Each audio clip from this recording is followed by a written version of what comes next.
Hello, parishioners. We hope you are keeping well. I'm Ramona Dias, inviting you warmly once again to the second of the series 2 interviews with the parishioners of St. Mary's. Today, I'm speaking to Patricia Williams, who has been with St. Mary's for a period of time. She is a very active and dynamic member of the parish, helping out in various ministries, including Compass, reading, Eucharistic, and she also oversees the piety stall. She has often helped with the cleaning of the church, not something many of us would like to do, and is a volunteer at the Mercy Place in Dandenong, formerly known as the Cardinal Knox Centre. Most importantly, she is the coordinator of the Outreach Visitation Group, a fantastic group of people who work tirelessly helping the elderly of our parish of St. Mary's. Welcome, Patricia. Thank you. Now, before we delve into the interview, I'm fascinated to know what exactly the coordinator of the Outreach Visitation Group does. And for the benefit of our viewers, can you please share with us some of the wonderful work performed through this ministry? Well, I guess I started with raising my siblings. There was 9 of us, and 7 of those I helped raise. I also helped raise a fair few of my nieces and nephews. And my husband and I raised or reared quite a few foster children. So that gave me a lead into pastoral care and eventually working with St. Mary's. I volunteered to work at Mercy Place. I enjoy working with most people, and the elderly there need company. Father says Mass on a Thursday, and I help with that. I have other volunteers that also help. We do visitation anywhere the Father needs us to go, and that's possibly what outreach is about, is visiting people that need us and just filling in the gaps for Father. That is wonderful commitment and dedication. Interestingly, you talked about foster care. So what role did you play in foster care? Did you foster care children? Do you mind telling us a little bit about that? Yes. Our children were quite young, and there were other children out there that needed help, that they needed care.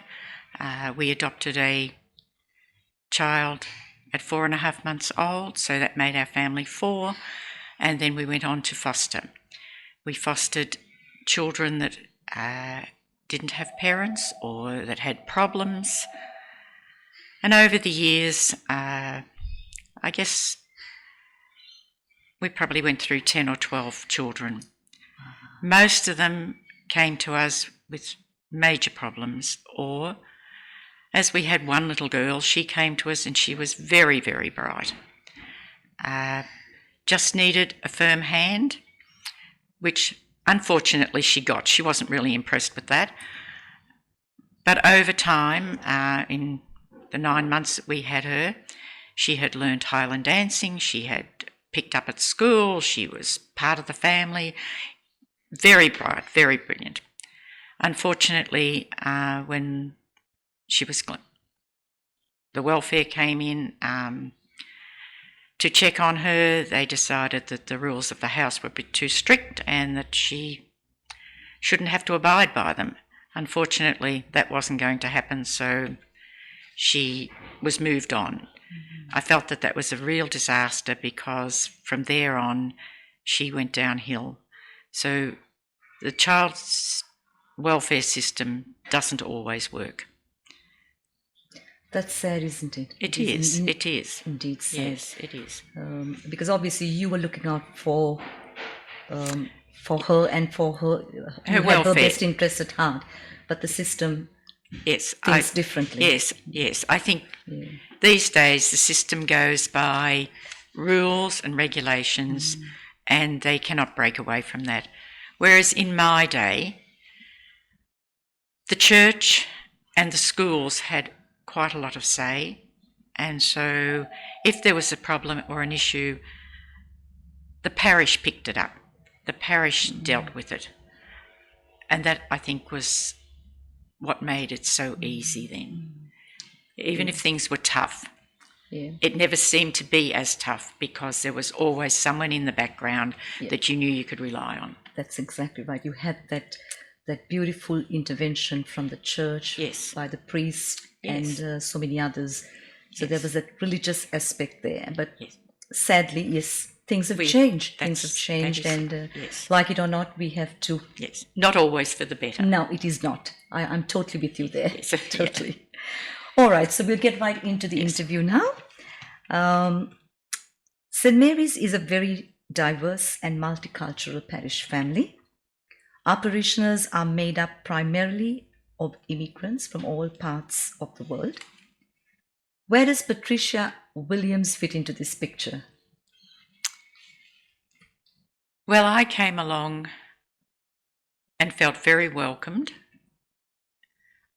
I wasn't terribly involved in the church, and I really had no wish to be involved in the church. I just came along to Mass because St. Mary's fitted in with my lifestyle, with work and everything. So if I wanted to come to Mass on 5:30 on a Sunday night, I came. If I wanted to come Saturday night at 6 o'clock, I came. And then one morning I was at Mass and Kathy stood up and said, we need volunteers for cuppas. And I thought, well, that's not going to be me. And I walked out the door, and as I walked out the door, I felt a bit guilty, and I thought, perhaps I'll put my name down. They might need me. And they did, and that's history. I've been here ever since. That's beautiful. That's wonderful. So Kathy knew exactly how to get you there was somebody there pushing the button, yeah. Pulling on your heartstrings. My guilt, maybe. Perhaps, yes.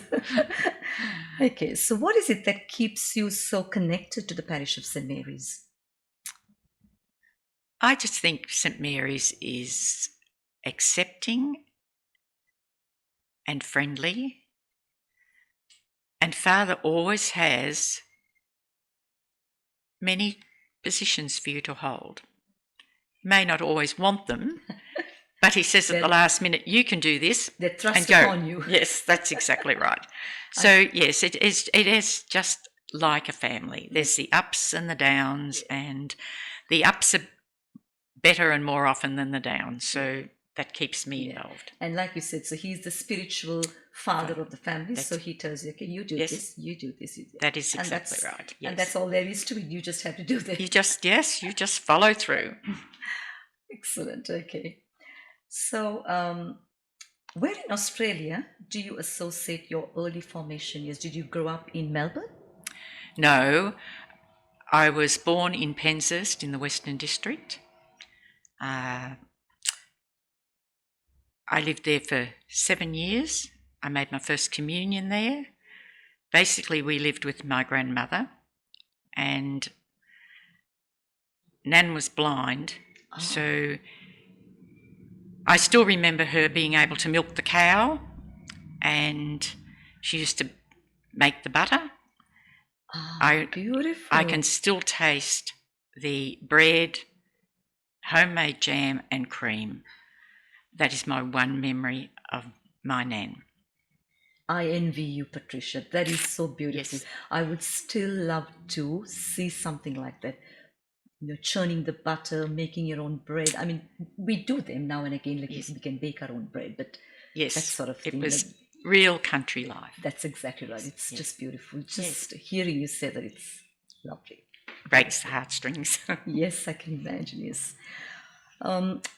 What was schooling? So I'm assuming you schooled in the country. What was schooling like in the country? Oh, fairly relaxed, but I was at St. Joseph's in Penshurst and at St. Joseph's in Warrnambool when we moved to Warrnambool. we had mercy nuns, and they were fairly strict. As all nuns are. Yes, but I can honestly say that I learnt a lot, and I was grateful for the discipline and the consistency of school, because it meant I only had to do, I didn't have to think. And I remember Sister Claudine in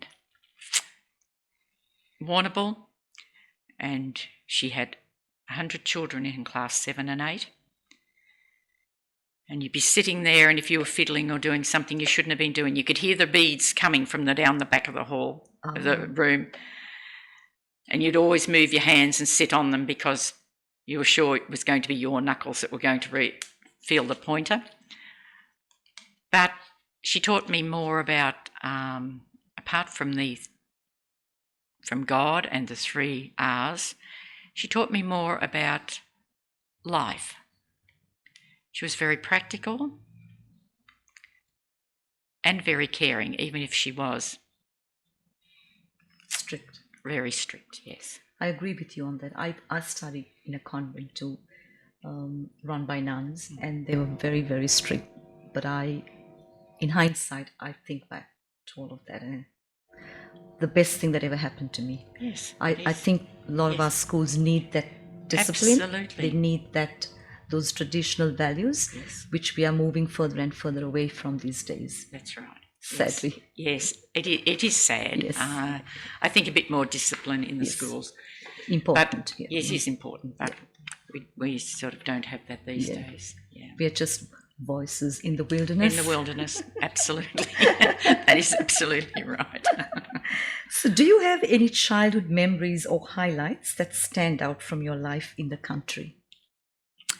Well, my father was a horsebreaker drover, and so therefore I was involved in horses. Being the oldest of 9, I was Dad's right-hand man, and I'd help him break the horses in, and when it was time for the first person to get on the horse's back, that was me. So he would take the horse to the sand dunes near the beach, where they couldn't buck as easy, and when I fell off, it didn't hurt as much, hence no broken bones. Oh, excellent. We had, yeah, so that was most of my childhood.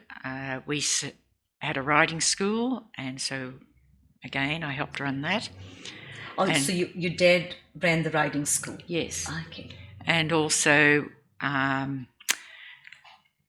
we had 2 horses that used to pull a cart, and we used to give pony rides at the shows, at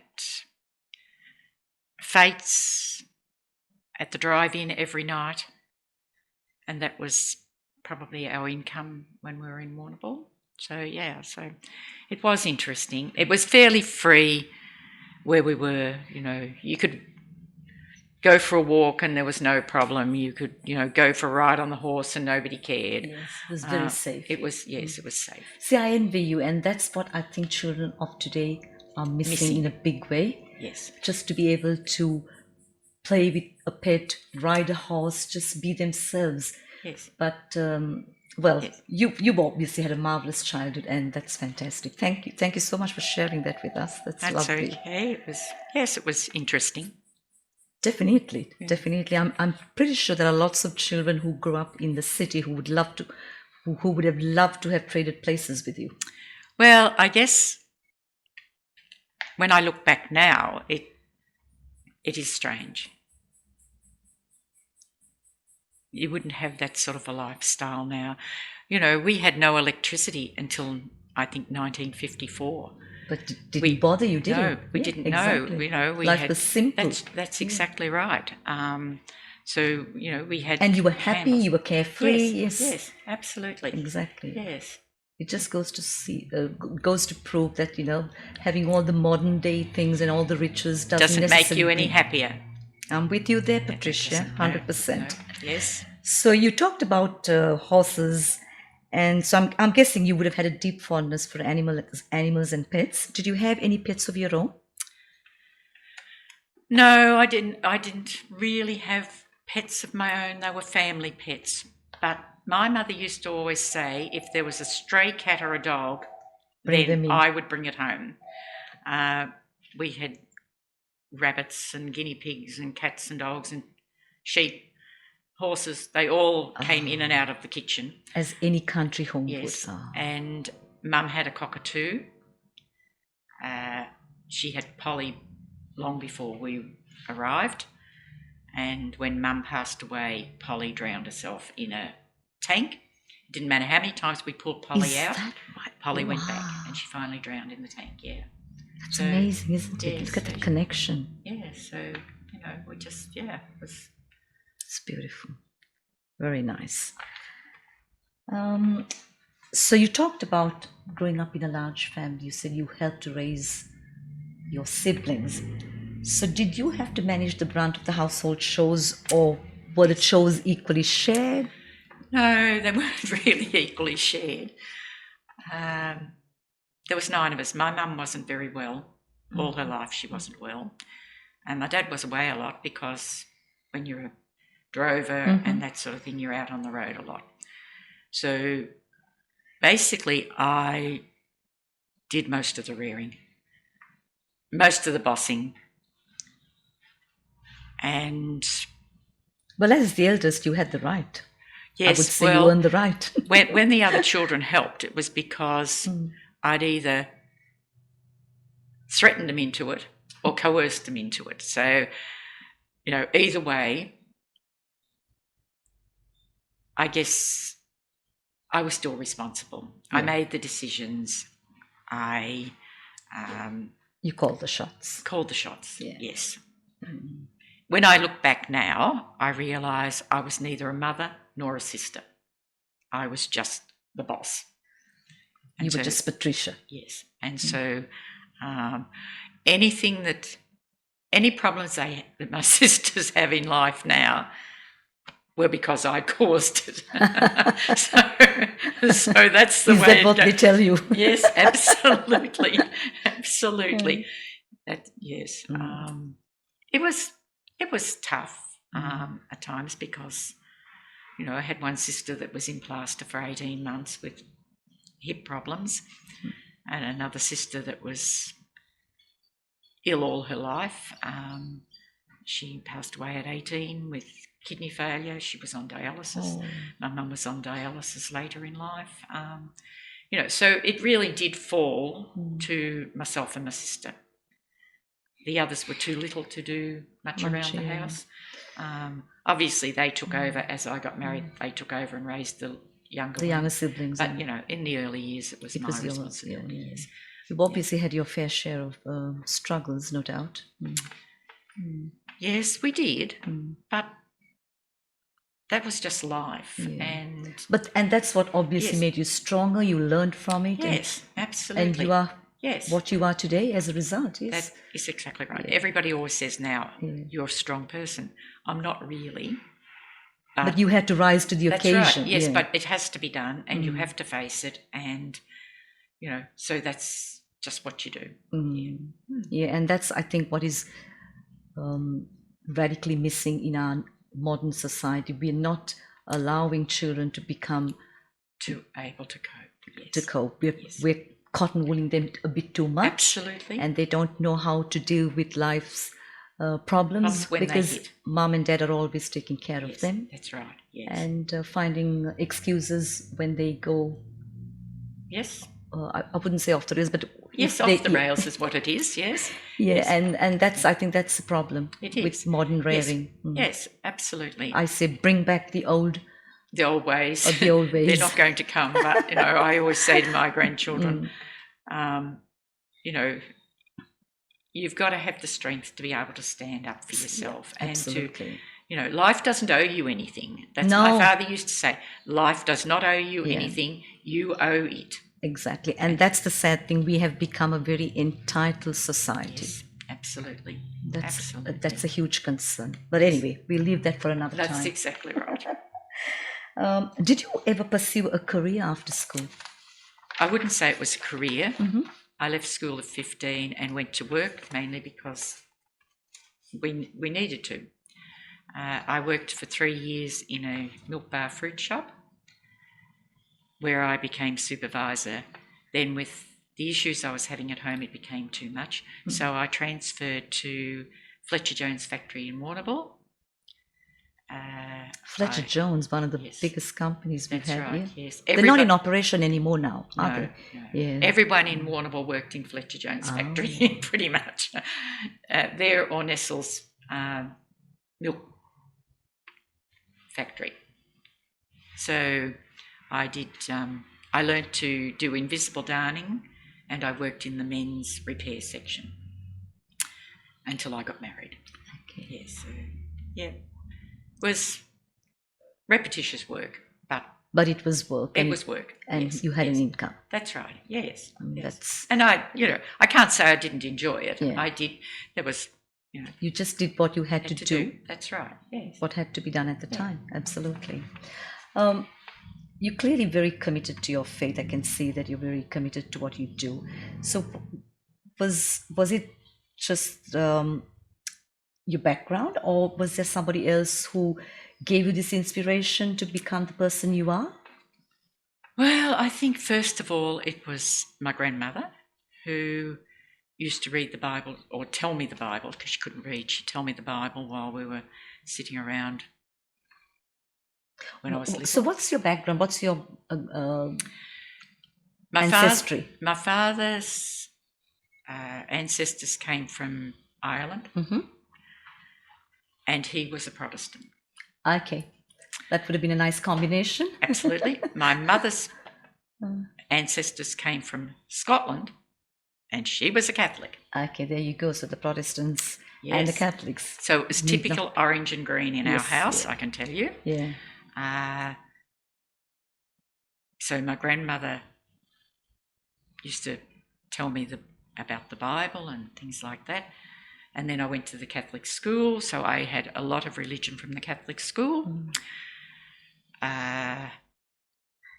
Not so much at home. We didn't really bring a lot of religion home because my father promised the priest when he married my mother that he would send his children to Catholic schools, but he never said one word about a church. And he stuck to it. He didn't actually stop us from going. He just didn't make it easy to go. And when we lived in Warrnambool for the first 15 months when we arrived, we lived in a tent and a caravan. Well, actually, it wasn't a caravan, it was a trailer with a canopy on it. So all us children slept in the trailer and we lived out of the tent. And the Salvation Army used to have their service on a Saturday evening or a Sunday evening at the caravan park. So we used to attend that because they gave you lollies and biscuits. Why wouldn't you? So it was a bit difficult there because I'd front up for school on Monday morning and Sister would say, hands up anyone who didn't go to Mass. And I'd leave mine down. And it was after a while she cottoned on because we had to go and stand. We were supposed to go at 9 o'clock on a Sunday morning and stand outside the church, all in a group, and then we all went in together.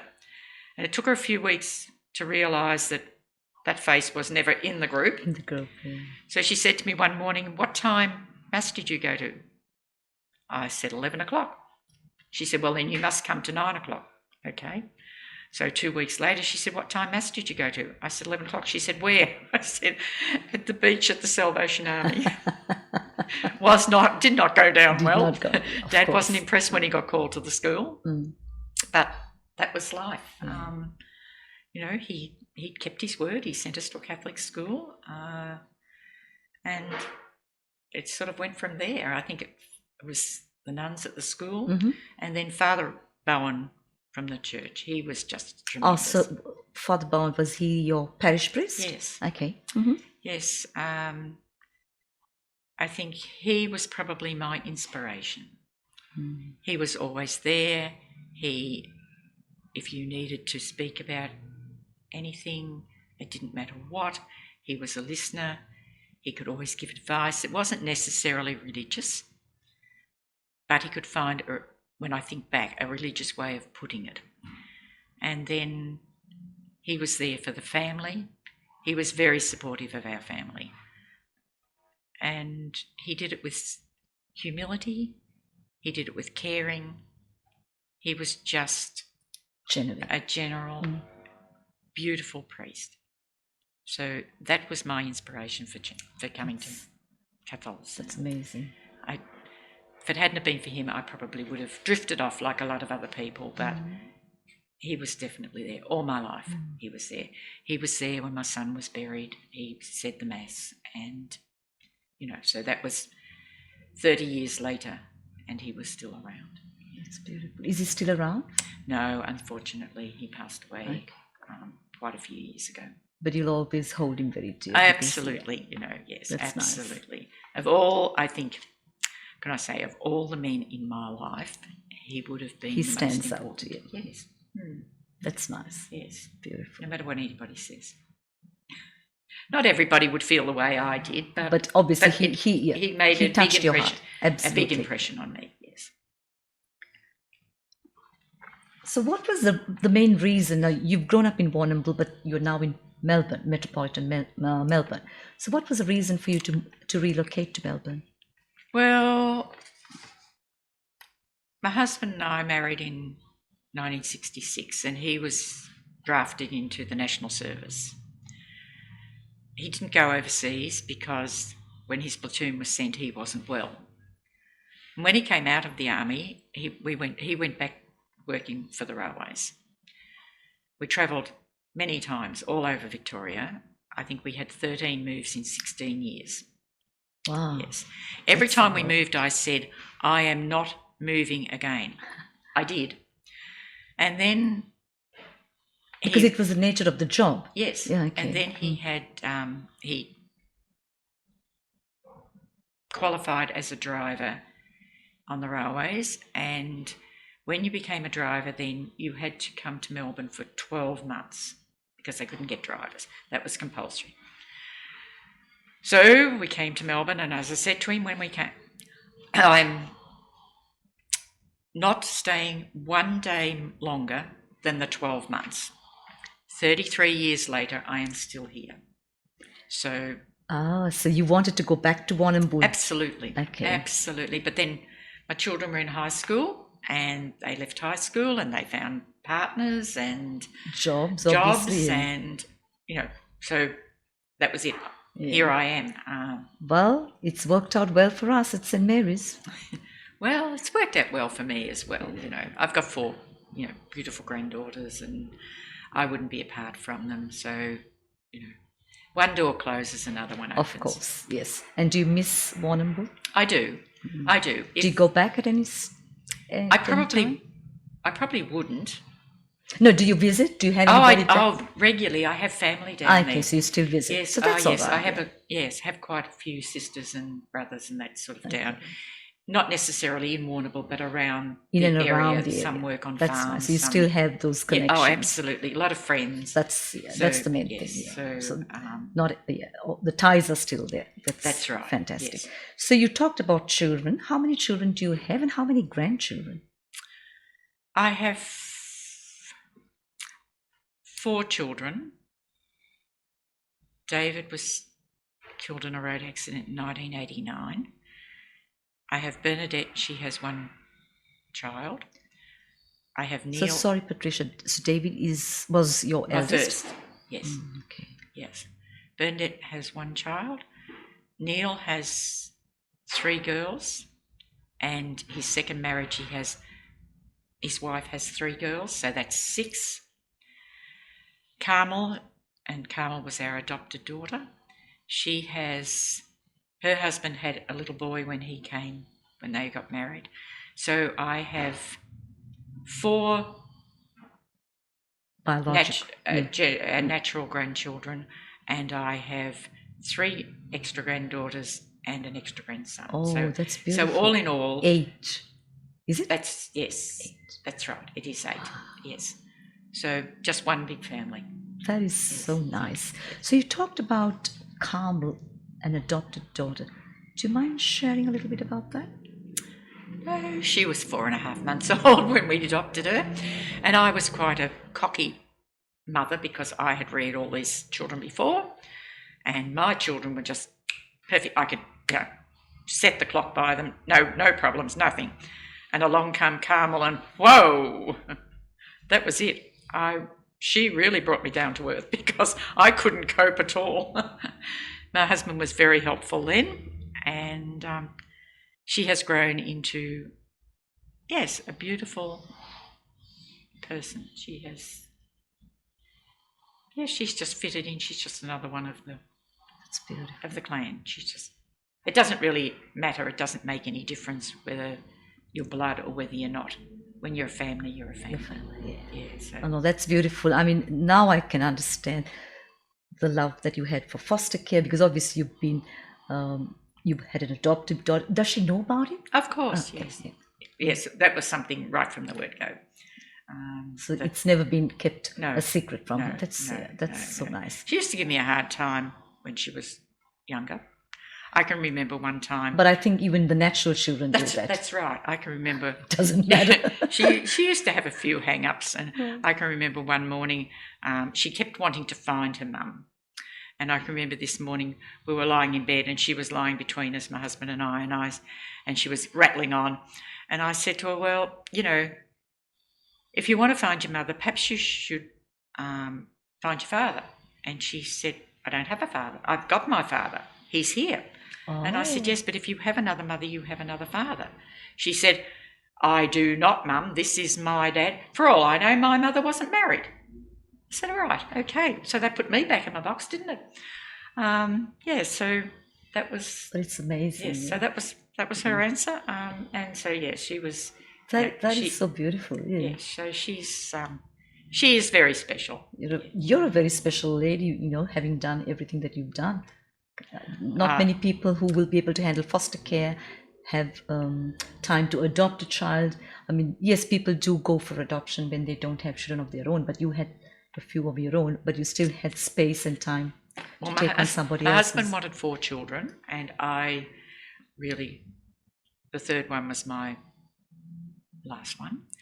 And so that was when we decided, to have adoption. Didn't actually think that we would get a child, but when we put in for it, she came up.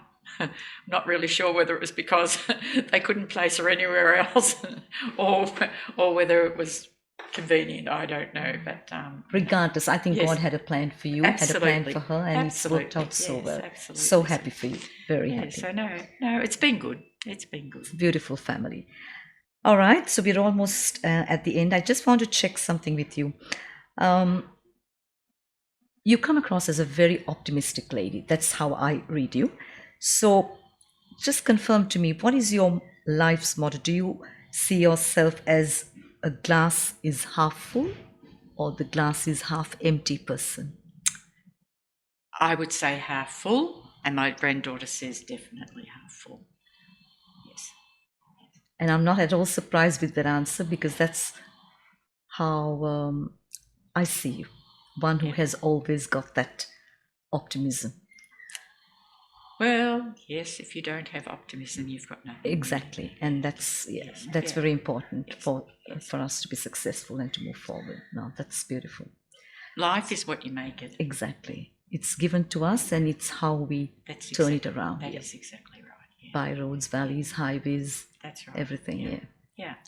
Not always the way other people would see it, but it is what it is. You have to make the most of it. Exactly. That's right. Yeah. So. Yeah. Perfect.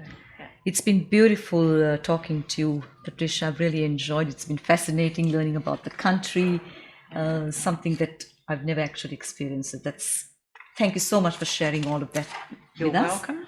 You're welcome. So that concludes our interview for today. We hope you've enjoyed listening to the beautiful stories that Patricia has shared with us. We hope to bring you a few more in the next couple of weeks. As I mentioned in last week's interview with Neville, if there's anyone who is interested in volunteering to be a part of these interviews, please get in touch with the parish office, and Kathy will then arrange a date and time to set up the interview for you. So we hope you're keeping well.